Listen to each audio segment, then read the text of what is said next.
नमस्कार RGD rutting channel को आपको स्वागत। पुअर टांगिया चोटरे बापांकर मृत्यु होइछि। मोबाइल फोन किनिबाको 10,000 टंका मागिथिले।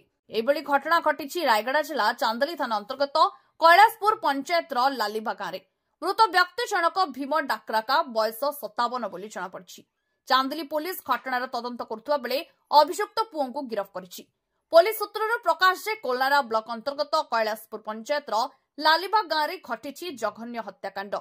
गतकाली रात्रि गाँव मोबाइल फोन किनिबाको 10,000 टंका मागिथिले। भीम जणे चाषी होइतिबारु एते टंका केउठु आनिबे से टंका देई परिबे नाही बोली अक्षमता प्रकाश करथिले। एते उत्क्षिप्त होई पुओ उदय बापांको एक टांगिया रे मुंड सहित शरीर विभिन्न स्थान को हाणी देथिले। फଳରେ घटनास्थल ही तांकर मृत्यु होइतला। आज तांकर पत्नी चंपा काट्राकाइनी चांदली थाना रे इतला देबा परे पुलिस एक हत्या मामला रुजु करी घटनार तदंत आरंभ करिछि। थाना अधिकारी उत्तम कुमार साहू नेतृत्व में पुलिस टीम और साइंटिफिक टीम सहायता रे पुलिस अनुसंधान चलछि। अभियुक्त पुओ को पुलिस गिरफ्त करिछि। या सहित मरणास्त्र टांगिया को मध्य पुलिस जबत करिछि। आज मृतदेह जबत करी व्यवच्छेद पई रायगड़ा जिला मुख्य चिकित्सालय को पठा जाइछि।